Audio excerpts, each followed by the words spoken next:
কেউ পাওয়ার জন্য ছটফট করে আর কেউ ছাইড়া যাওয়ার জন্য বাহানা খোঁজে। সত্যি কথা বলতে, মানুষের প্রতি বেশি আগ্রহ দেখাইলে মানুষ অবহেলা করে।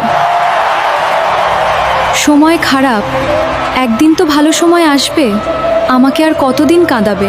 সংসার ছেড়ে আসা প্রত্যেকটা নারীকে যদি জিজ্ঞেস করা হয়, স্বামীর বাড়িতে তোমার কিসের অভাব ছিল, তাহলে পৃথিবীর কোনো নারী ভাতের কথা বলবে না, কাপড়ের কথা বলবে না। কারণ ভাত কাপড়ে কখনো মানুষ মরে না, মানুষ মরে মানুষরূপী কিছু অমানুষের আচরণে।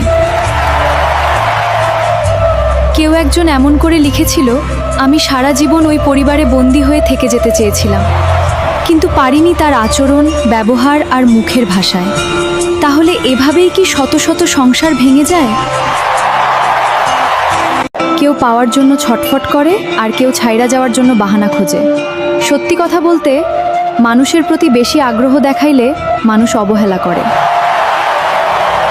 সময় খারাপ, একদিন তো ভালো সময় আসবে। আমাকে আর কতদিন কাঁদাবে? সংসার ছেড়ে আসা প্রত্যেকটা নারীকে যদি জিজ্ঞেস করা হয়, স্বামীর বাড়িতে তোমার কিসের অভাব ছিল, তাহলে পৃথিবীর কোনো নারী ভাতের কথা বলবে না, কাপড়ের কথা বলবে না। কারণ ভাত কাপড়ে কখনো মানুষ মরে না, মানুষ মরে মানুষরূপী কিছু অমানুষের আচরণে।